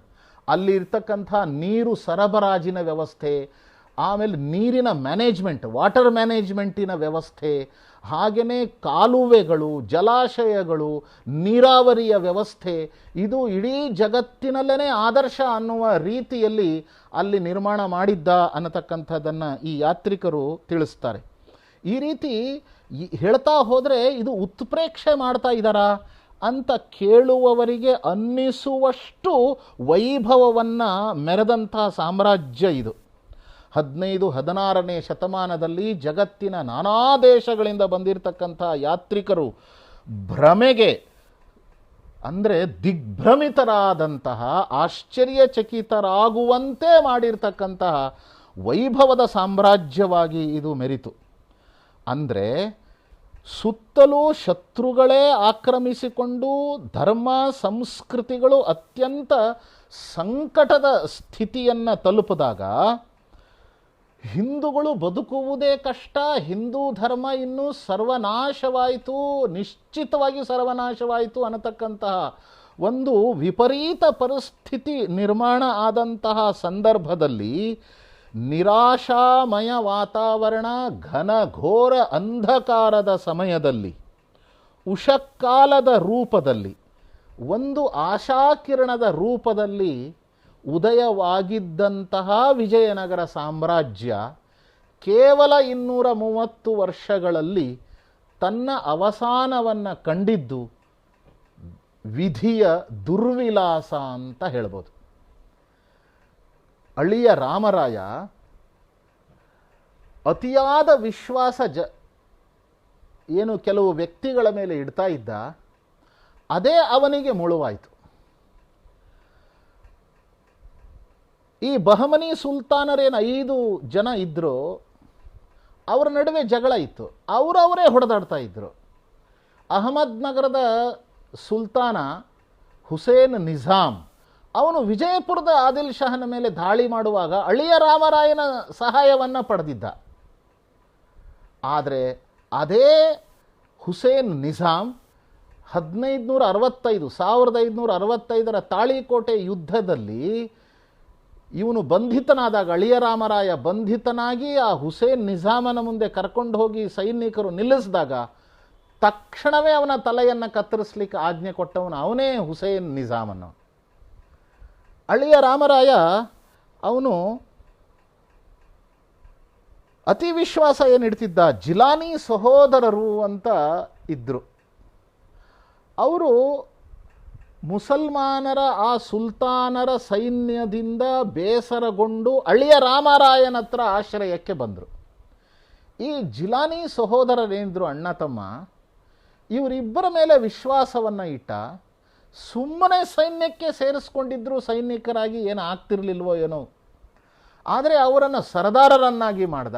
ಒಬ್ಬೊಬ್ಬರಿಗೆ 80,000 ಸೈನಿಕರ ನೇತೃತ್ವವನ್ನು ಕೊಟ್ಟ. ಯುದ್ಧದಲ್ಲಿ ಈ ಥರ ಕೊಟ್ಟ ಮೇಲೆ ಅವನು ಶಾಹಿ ಸುಲ್ತಾನ್ ಇವರನ್ನು ಕರೆದು ಮಾತನಾಡಿ ವಿದ್ರೋಹ ಮಾಡುವುದಕ್ಕೆ ಪ್ರೇರಣೆಯನ್ನು ಕೊಡ್ತಾನೆ. ತಾಳಿಕೋಟೆ ಯುದ್ಧ ತಿರುವು ಪಡ್ಕೊಂಡಿದ್ದೇನೆ ಈ ಜಿಲಾನಿ ಸಹೋದರರ ಕಾರಣದಿಂದಾಗಿ. ಅವರು ವಿದ್ರೋಹವನ್ನು ಮಾಡ್ತಾರೆ. ತಮ್ಮವರೇ ತಮ್ಮ ಮೇಲೆ ಆಕ್ರಮಣ ಮಾಡ್ತಿರ್ತಕ್ಕಂಥ ಒಂದು ವಿಪರೀತ ಭಯಂಕರ ಆಘಾತಕಾರಿ ದೃಶ್ಯವನ್ನು ಕಂಡು ಅಳಿಯ ರಾಮರಾಯನ ಸೈನಿಕರು ಘಾಸಿಗೆ ಒಳಗಾಗ್ತಾರೆ. ಆಗ ಅಳಿಯ ರಾಮರಾಯನ ಬಂಧನವಾಗುತ್ತೆ. ಅಳಿಯ ರಾಮರಾಯನನ್ನು ಹುಸೇನ್ ನಿಜಾಮನ ಹತ್ರ ಕರ್ಕೊಂಡು ಹೋಗ್ತಾರೆ. ತಕ್ಷಣ ಅವನ ತಲೆಯನ್ನು ಕತ್ತರಿಸಿ ಹಾಕಿಬಿಡ್ತಾರೆ. ಆದರೆ ಬಹಳ ದೊಡ್ಡ ದುರ್ದೈವ ಅಂದರೆ ಅಳಿಯ ರಾಮರಾಯ ತಿರುಮಲರಾಯ ಏನಿರ್ತಾನೋ ಆ ತಿರುಮಲರಾಯ ಮತ್ತೆ ಈ ಸೈನಿಕರನ್ನು ಸಂಘಟಿಸಿ ಉತ್ಸಾಹವನ್ನು ಕೊಟ್ಟು, ಹೇಗೆ ಕೃಷ್ಣದೇವರಾಯ ಆ ಆದಿಲ್ ಶಹನ ಯುದ್ಧವನ್ನು, ರಾಯಚೂರು ಕೋಟೆಯನ್ನು ಗೆಲ್ಲುವಾಗ ಯಾವ ರೀತಿ ಅವನು ಸೋಲನ್ನು ಗೆಲುವಾಗಿ ಪರಿವರ್ತಿಸ್ತಾನೋ ಅದೇ ರೀತಿ ತಿರುಮಲರಾಯ ಇಲ್ಲೂ ಮಾಡ್ಬೋದಾಗಿತ್ತು. ಆದರೆ ಹಾಗಾಗಲ್ಲ. ಎಲ್ಲರೂ ವಾಪಸ್ ಓಡೋಗ್ತಾರೆ. ಓಡಿ ಹೋಗಿ ಅಲ್ಲಿಂದ ಆನೆಗಳ ಮೇಲೆ ಇದ್ದ ಬದ್ದ ಆಸ್ತಿಯನ್ನು, ಆಭರಣಗಳನ್ನು, ಮುತ್ತುರತ್ನಗಳನ್ನು ತುಂಬಿಕೊಂಡು ಅರಮನೆಯವರೆಲ್ಲರನ್ನು ಸೇರಿಸ್ಕೊಂಡು ಅವರು ಅಲ್ಲಿಂದ ಪಲಾಯನ ಮಾಡ್ತಾರೆ. ಇದರಿಂದ ಜನಗಳ ವಿಶ್ವಾಸ ಹಾಳಾಗಿ ಹೋಗುತ್ತೆ. ಇದು ಸೋಲಿಗೆ ಕಾರಣವಾಯಿತು. ವಿಜಯನಗರ ಸಾಮ್ರಾಜ್ಯದ ಪತನದಿಂದಲೂ ನಾವು ಪಾಠವನ್ನು ಕಲಿಬೇಕಾಗಿರೋದು ತುಂಬ ಅವಶ್ಯಕತೆ ಇದೆ. ವಿಜಯನಗರ ಸಾಮ್ರಾಜ್ಯದ ಬಗ್ಗೆ ನಕಾರಾತ್ಮಕವಾದಂತಹ ಪ್ರಚಾರವನ್ನು ಮಾಡತಕ್ಕಂತಹ ವಿಘ್ನ ಸಂತೋಷಿಗಳೂ ಇದ್ದಾರೆ. ಅಲ್ಲಿ ಆಗಿರತಕ್ಕಂತಹ ಒಂದು ವಿಧ್ವಂಸಕಾರಿ ಕೃತ್ಯ ಏನು ವಿಜಯನಗರ ಸಾಮ್ರಾಜ್ಯದ ನಾಶವಾಯಿತೋ, ಆ ವಿಜಯನಗರ ಸಾಮ್ರಾಜ್ಯದ ನಾಶದ ಬಗ್ಗೆ ರಾಬರ್ಟ್ ಸಿವೆಲ್ ತಮ್ಮ ಗ್ರಂಥ ಎ ಫಾರ್ಗಟನ್ ಎಂಪೈರ್ ಅನ್ನತಕ್ಕಂಥ ಗ್ರಂಥದಲ್ಲಿ ಒಬ್ಬ ವಿಜಯನಗರದ ಪತನದ ಕುರಿತು ವಿದೇಶಿ ಯಾತ್ರಿಕ ಬರೆದಿರ್ತಕ್ಕಂಥ ಒಂದು ಸಂಗತಿಯನ್ನು ಅವರು ತಿಳಿಸ್ತಾರೆ. ವಿಶ್ವದ ಇತಿಹಾಸದಲ್ಲಿ ಕಂಡರಿಯದ ಕೇಳರಿಯದ ಭೀಭತ್ಸ ಘಟನೆ ಹಂಪಿಯ ವಿಧ್ವಂಸ ಕೃತ್ಯ. ಅಷ್ಟು ಭವ್ಯವಾಗಿರ್ತಕ್ಕಂಥ ನಗರ, ವೈಭವಯುಕ್ತವಾಗಿದ್ದಂತಹ ನಗರ, ಕಷ್ಟವನ್ನೇ ಪ್ರೀತಿಸ್ತಕ್ಕಂತಹ ಜನ ವಾಸ ಮಾಡ್ತಿದ್ದಂತಹ ನಗರ, ನೋಡ್ತಾ ನೋಡ್ತಾ ವರ್ಣಿಸಲಿಕ್ಕೆ ಆಗದೇ ಇರತಕ್ಕಂತಹ ರೀತಿಯಲ್ಲಿ ಧೂಳಿಪಟವಾಗಿಬಿಡ್ತು. ಅದನ್ನು ಧ್ವಂಸಗೊಳಿಸ್ಬಿಟ್ರು, ಲೂಟಿ ಮಾಡಿಬಿಟ್ರು, ಅದನ್ನು ಸಂಪೂರ್ಣ ವಿನಾಶ ಮಾಡಿಬಿಟ್ರು. ಕೇವಲ ಭಗ್ನಾವಶೇಷಗಳು ಮಾತ್ರ ಅಲ್ಲಿ ಉಳಿದವು ಅಂತ ರಾಬರ್ಟ್ ಸಿವೆಲ್ ತಮ್ಮ ಗ್ರಂಥದಲ್ಲಿ ಉಲ್ಲೇಖ ಮಾಡ್ತಾರೆ. ಈ ಪರಿಸ್ಥಿತಿ ಯಾಕೆ ಬಂತು? ಇದನ್ನು ನಾವು ಹೆಚ್ಚು ಅಧ್ಯಯನ ಮಾಡಬೇಕು. ಈಗ ಏನು ಹಂಪಿ ಇದೆಯೋ, ಈ ಹಂಪಿಯನ್ನು ಈಗದು ಯಾವ ಸ್ಥಿತಿಯಲ್ಲಿದೆ? ಇದು ನಮ್ಮ ವೈಭವದ ಹಂಪೆ. ಇಡೀ ಜಗತ್ತಿನ ಕಣ್ಣು ಕೊರೈಸ್ತಕ್ಕಂಥ ರೀತಿಯಲ್ಲಿ ಮೆರೆದಂತಹ ವಿಜಯನಗರ ಸಾಮ್ರಾಜ್ಯದ ಭಗ್ನ ಅವಶೇಷದ ರೂಪದಲ್ಲಿ ಇವತ್ತು ಹಂಪಿ ಏನು ನಮ್ಮ ಮುಂದೆ ನಿಂತಿದೆಯೋ, ಇದನ್ನು ಅಧ್ಯಯನ ಮಾಡೋದಕ್ಕೆ ಜಗತ್ತಿನ ನಾನಾ ಕಡೆಗಳಿಂದ ಜನ ಬರ್ತಾ ಇರೋದನ್ನು ನಾವು ನೋಡ್ತಾ ಇದ್ದೀವಿ. ಆದರೆ ಅದು ಅಷ್ಟಕ್ಕೆ ಮಾತ್ರ ಅದು ಸೀಮಿತವಾಗಿಲ್ಲ. ಆದರೆ ಇವತ್ತು ಅದು ಪ್ರವಾಸಿ ತಾಣವಾಗಿ ಮತ್ತು ಮಾದಕ ದ್ರವ್ಯಗಳ ವಿನಿಮಯ ಕೇಂದ್ರವಾಗಿ ಇವತ್ತು ಅದು ಮಾರ್ಪಟ್ಟುಬಿಟ್ಟಿದೆ. ಮೋಜು ಮಸ್ತಿಗಳ ಕೇಂದ್ರವಾಗಿ ಹಂಪೆ ಇವತ್ತು ಮಾರ್ಪಟ್ಟಿದೆ. ಇದನ್ನು ಬದಲಾಯಿಸೋದು ಬೇಡವೇ? ಅಲ್ಲಿರ್ತಕ್ಕಂಥ ಅತ್ಯಮೂಲ್ಯವಾಗಿರ್ತಕ್ಕಂಥ ಮೂರ್ತಿಗಳಿರ್ಬೋದು, ದೇವಾಲಯಗಳಿರ್ಬೋದು, ಭವನಗಳಿರ್ಬೋದು, ಶಿಲಾಲೇಖಗಳಿರ್ಬೋದು, ಇವೆಲ್ಲವನ್ನ ನೋಡ್ತಾ ಹೋದಾಗ, ಅವೆಲ್ಲ ಭಗ್ನವಾಗಿರ್ತಕ್ಕಂತಹ ಸ್ಥಿತಿಯನ್ನು ನೋಡಿದಾಗ ಮನಸ್ಸು ವೇದನೆಯಿಂದ ಮಮ್ಮಲ ಮರಗುತ್ತೆ. ನಮ್ಮ ದೇಶದ, ನಮ್ಮ ಕರ್ನಾಟಕದ, ನಮ್ಮ ಭಾರತ ದೇಶದ ಅತ್ಯಂತ ವೈಭವದಿಂದ ಮೆರೆದಿರತಕ್ಕಂತಹ, ಜಗತ್ತಿನ ಗಮನವನ್ನು ಸೆಳೆಯೋದರಲ್ಲಿ ಸಫಲವಾಗಿದ್ದಂತಹ ಈ ವಿಜಯನಗರ ಸಾಮ್ರಾಜ್ಯದ ಈ ಅವಶೇಷಗಳನ್ನು ನಾವು ರಕ್ಷಣೆ ಮಾಡಿಕೊಳ್ಳೋದ್ರಲ್ಲೂ ನಮ್ಮ ಜವಾಬ್ದಾರಿಯನ್ನು ನಾವು ಹೊಂದಿಲ್ವೇ? ಈ ಜವಾಬ್ದಾರಿಯ ಅರಿವೂ ಸಹಿತ ಇವತ್ತು ನಮಗಿಲ್ವೇ ಅನ್ನತಕ್ಕಂಥ ಪ್ರಶ್ನೆ ಬರುತ್ತೆ. ಹೇಗೆ ಶಿವಾಜಿ ಮಹಾರಾಜರಿಗೆ ಸಂಬಂಧಪಟ್ಟಂತೆ, ರಾಣಾ ಪ್ರತಾಪರಿಗೆ ಸಂಬಂಧಪಟ್ಟಂತೆ, ಈ ರೀತಿ ಆಯಾ ರಾಜ್ಯಗಳಲ್ಲಿ, ಆಯಾ ರಾಜ್ಯದಲ್ಲಿ ಹೋರಾಟ ಮಾಡಿರ್ತಕ್ಕಂತಹ, ದೇಶದ ಉಳಿವಿಗಾಗಿ, ಧರ್ಮ ಸಂಸ್ಕೃತಿಗಳ ಉಳಿವಿಗಾಗಿ ಹೋರಾಟ ಮಾಡಿರ್ತಕ್ಕಂತಹ ಅನೇಕ ಜನ ಮಹಾಪುರುಷರ ಗಾಥೆಗಳು ಜನಗಳ ಮನಸ್ಸಿನಲ್ಲಿ ಹಸಿರಾಗಿ ಉಳಿಯುವಂತೆ ಮನೆ ಮನೆಗಳಲ್ಲಿ ಅವು ಹಾಡಿನ ರೂಪದಲ್ಲಿ,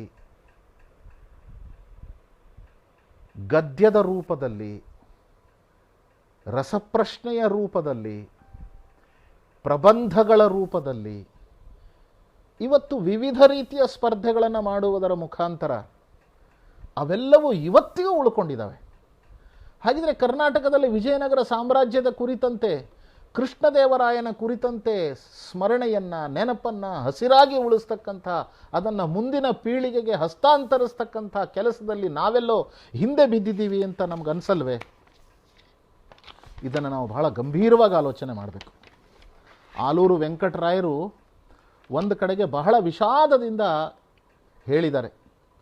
ಅವ್ರು ಹೇಳ್ತಾರೆ, ನಾನು MA ವಿದ್ಯಾರ್ಥಿ, ಧಾರವಾಡದ ನಿವಾಸಿ, ನಾನು ವಿದ್ಯಾವಂತ ಅಂತ ನನ್ನ ಬಗ್ಗೆ ಹೇಳಬಹುದಾದದ್ದು ಅಂದರೆ ನಾನು ಓದ್ತಾ ಇದ್ದೆ, ನಾನು ವಿದ್ಯಾವಂತ.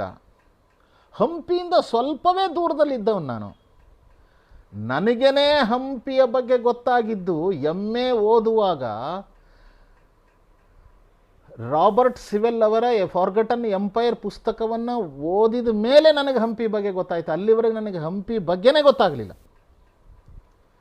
ನನ್ನ ಸ್ಥಿತಿನೇ ಹೀಗಿರುವಾಗ ಓದು ಬರಹ ಬರದೇ ಇರತಕ್ಕಂಥವ್ರು, ಹಂಪಿಯಿಂದ ದೂರ ಇರತಕ್ಕಂಥವ್ರು ಈ ವಿಜಯನಗರ ಸಾಮ್ರಾಜ್ಯದ ವೈಭವವನ್ನು ತಿಳ್ಕೊಳ್ಳೋದಾದರೂ ಹೇಗೆ? ಅದಕ್ಕೇನಾದರೂ ನಾವು ಮಾಡೋದು ಬೇಡವೇ ಅಂತ ಅವರು ತಮ್ಮ ಮನಸ್ಸಿನ ನೋವನ್ನು ಹೊರಗಡೆ ಹಾಕಿದ್ದಾರೆ. ರಾಳಂಪಲ್ಲಿ ಅನಂತಕೃಷ್ಣ ಶರ್ಮ ಅವರು ಒಬ್ಬ ಶ್ರೇಷ್ಠ ಸಾಹಿತಿಗಳೇ. ಅವರು ಕೂಡ ವಿಜಯನಗರ ಸಾಮ್ರಾಜ್ಯದ ಬಗ್ಗೆ ತಮ್ಮ ಮನಸ್ಸಿನ ವೇದನೆಯನ್ನು ಅವರು ವ್ಯಕ್ತಪಡಿಸಿದ್ದಾರೆ. ನಾವು ಕೃಷ್ಣದೇವರಾಯನ ಗುಣಗಾನವನ್ನು ಮಾಡ್ತೀವಿ. ಅವನ ಗುಣಗಾನ ಮಾಡೋದ್ರಲ್ಲೇನು ವಿಶೇಷ ಇಲ್ಲ.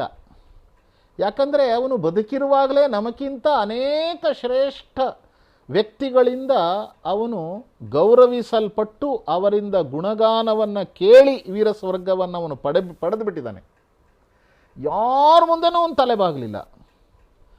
ತನ್ನನ್ನು ಪೂಜಿಸೋದಕ್ಕೋಸ್ಕರನೂ ಇನ್ನೊಬ್ಬರಿಗೆ ಅವನ ಅವಕಾಶವನ್ನೇ ಕೊಡಲಿಲ್ಲ. ಎಲ್ಲ ದೃಷ್ಟಿಯಿಂದಲೂ ಅವನು ಆದರ್ಶನಾದ, ಸರ್ವತಂತ್ರ ಸ್ವತಂತ್ರನಾದ. ಅವನು ಮಾಡಿರ್ತಕ್ಕಂಥ ಒಂದೇ ಒಂದು ಯುದ್ಧದಲ್ಲೂ ಅವನು ಸೋಲಲಿಲ್ಲ. ಮಾಡಿರುವ ಎಲ್ಲ ಯುದ್ಧಗಳನ್ನು ಗೆದ್ದ. ಮತ್ತು ಏಕಕಾಲದಲ್ಲಿ ಯುದ್ಧ, ಅಭಿವೃದ್ಧಿ ಕಾರ್ಯ, ಸಾಹಿತ್ಯ, ಸಂಗೀತ, ಕಲೆ ಇವುಗಳನ್ನು ಬೆಳೆಸಿದ್ದು, ಇದೆಲ್ಲವನ್ನೂ ಮಾಡ್ದ. ಮತ್ತು ಸಾಹಿತ್ಯದ ಪೋಷಕನೂ ಆಗಿದ್ದ. ಕವಿಗಳನ್ನು ಪೋಷಿಸ್ತಾ ಇದ್ದ. ಎಲ್ಲ ಧರ್ಮಗಳನ್ನು ಸಮಾನವಾಗಿ ನೋಡ್ದ. ತಾನು ವೈಷ್ಣವನಾಗಿದ್ದರೂ ಸಹ ಶೈವ ಸಂಪ್ರದಾಯಕ್ಕೆ ಸೇರಿದಂಥ ವಿರೂಪಾಕ್ಷ ದೇವಾಲಯದ ಗೋಪುರವನ್ನು ವೈಭವದಿಂದ ಬಹಳ ದೊಡ್ಡ ಪ್ರಮಾಣದಲ್ಲಿ ಅವನು ಕಟ್ಟಿಸ್ದ. ಈ ರೀತಿ ಎಲ್ಲ ಮತಪಂಥಗಳನ್ನು ಸಮಾನವಾಗಿ ನೋಡಿರ್ತಕ್ಕಂಥ ಉದಾರವಾದಿ ಅವನು. ಅವನನ್ನು ಹೊಗಳೋದು ಅಂದರೆ ನಮ್ಮನ್ನು ನಾವು ಗೌರವಿಸಿಕೊಂಡಂತೆ. ಇದು ರಾಳಪಲ್ಲಿ ಅನಂತಕೃಷ್ಣ ಶರ್ಮರ ಮಾತು. ಅದಕ್ಕೋಸ್ಕರ ಮಹಾಪುರುಷರ ಸಂಸ್ಮರಣೆ ಅಂತಂದರೆ ಅದು ಆತ್ಮ ಸಂಸ್ಕಾರದ ಮೊದಲ ಹೆಜ್ಜೆ ಅಂತ ಅವರು ವರ್ಣಿಸ್ತಾರೆ. ಅದು ನಮ್ಮ ದುರ್ಬಲತೆಯನ್ನು ದೂರಗೊಳಿಸುತ್ತೆ, ನಮ್ಮ ಮನಸ್ಸಿನಲ್ಲೊಂದು ಶಕ್ತಿಯನ್ನು ತಂದುಕೊಡುತ್ತೆ, ಒಂದು ಆತ್ಮವಿಶ್ವಾಸವನ್ನು ಬೆಳೆಸುತ್ತೆ. ಅದಕ್ಕಾಗಿ ದೇವರಿಗೆ ಸಲ್ಲಿಸುವ ನೈವೇದ್ಯ ಅವನಿಗೆ ಹಸಿವಾಗಿದೆ ಅನ್ನೋದಕ್ಕೋಸ್ಕರ ಅಲ್ಲ, ಅದು ನಮ್ಮ ಹಸಿವಿನ ಶಮನಕ್ಕೋಸ್ಕರ. ಹೀಗಾಗಿ ಹಂಪಿಯನ್ನು ನೋಡಿದಾಗ ಈ ವೇದನೆ ನಮ್ಮ ಮನಸ್ಸಿನಲ್ಲಿ ನಿರ್ಮಾಣವಾಗಬೇಕು. ಹಂಪಿಯ ಸುತ್ತಮುತ್ತಲೂ ಇರತಕ್ಕಂಥ ನಮ್ಮೆಲ್ಲ ಬಾಂಧವರು 30, 40, 50 ಹಳ್ಳಿಗಳಲ್ಲಿರ್ತಕ್ಕಂಥ ಎಲ್ಲ ನಮ್ಮ ಬಂಧುಗಳು ವಂಶ ಪಾರಂಪರ್ಯದಿಂದ ವಿಜಯನಗರ ಸಾಮ್ರಾಜ್ಯದ ಋಣದಲ್ಲಿನೇ ಅವರ ಪೂರ್ವಜರೆಲ್ಲ ಬದುಕ್ತಾ ಇದ್ದಾರಲ್ಲ. ವಿಜಯನಗರ ಸಾಮ್ರಾಜ್ಯದ ಋಣದಲ್ಲಿ ಬದುಕ್ತಿರ್ತಕ್ಕಂಥವರು ಕೋಟಿ ಕೋಟಿ ಜನ. ಈಗ ಆ ಎಲ್ಲರ ಮನಸ್ಸಿನಲ್ಲಿ ವಿಜಯನಗರ ಸಾಮ್ರಾಜ್ಯದ ಈ ಭಗ್ನ ಅವಶೇಷಗಳನ್ನು ರಕ್ಷಣೆ ಮಾಡಿಕೊಂಡು ಅವುಗಳನ್ನು ಅಧ್ಯಯನ ಮಾಡಬೇಕು. ಅಲ್ಲೊಂದು ವಿಶ್ವವಿದ್ಯಾಲಯ ಇದೆ, ಹಂಪಿ ವಿಶ್ವವಿದ್ಯಾಲಯ.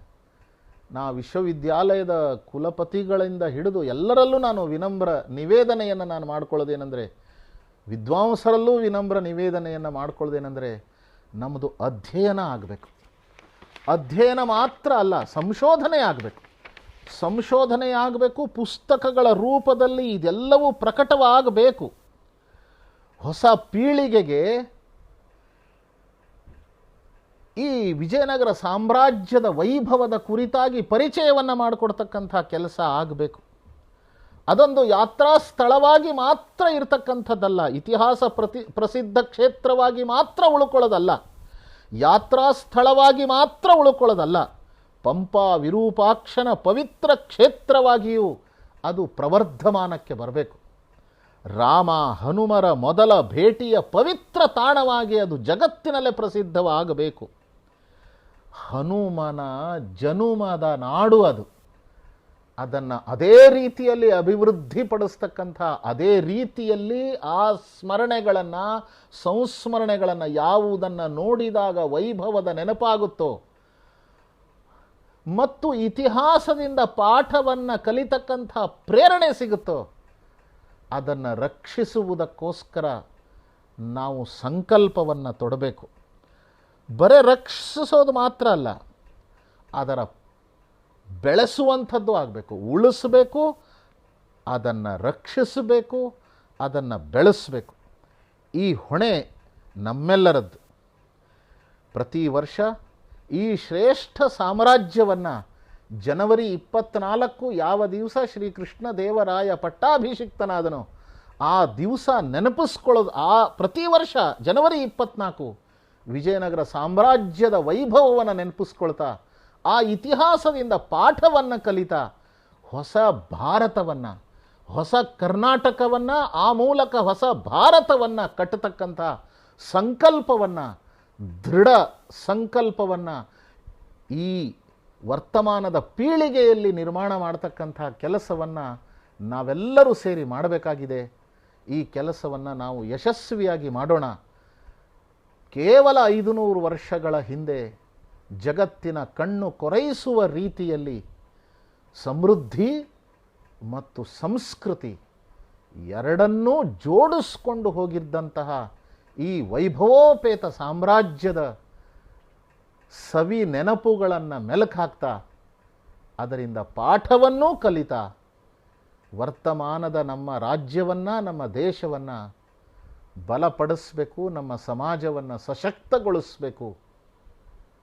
ಈ ದೇಶವನ್ನು ಒಡೆಯುವ, ಈ ಸಮಾಜದಲ್ಲಿ ಒಡಕನ್ನು ತರುವುದರಲ್ಲೇ ಆನಂದವನ್ನು ಕಾಣತಕ್ಕಂಥ ವಿಘ್ನ ಸಂತೋಷಿಗಳ ಷಡ್ಯಂತ್ರ ಸಫಲವಾಗದಂತೆ ಸಂಕಲ್ಪವನ್ನು ಮಾಡಿ ಈ ಧರ್ಮ, ದೇಶ, ಸಮಾಜ ಇವುಗಳನ್ನು ರಕ್ಷಣೆ ಮಾಡ್ತಕ್ಕಂಥ ಪವಿತ್ರ ಕಾರ್ಯದಲ್ಲಿ ನಮ್ಮ ಜೀವಿತದ ಅವಧಿಯನ್ನು ಧಾರೆ ಎರೆಯೋಣ ಅನ್ನತಕ್ಕಂಥ ಒಂದು ವಿನಮ್ರ ಪ್ರಾರ್ಥನೆಯನ್ನು ತಮ್ಮೆಲ್ಲರಲ್ಲೂ ಮಾಡಿಕೊಳ್ತಾ ನನ್ನ ಈ ವ್ಯಾಖ್ಯಾನಕ್ಕೆ ವಿರಾಮವನ್ನು ಹೇಳ್ತೀನಿ. ಎಲ್ಲರಿಗೂ ನಮಸ್ಕಾರ.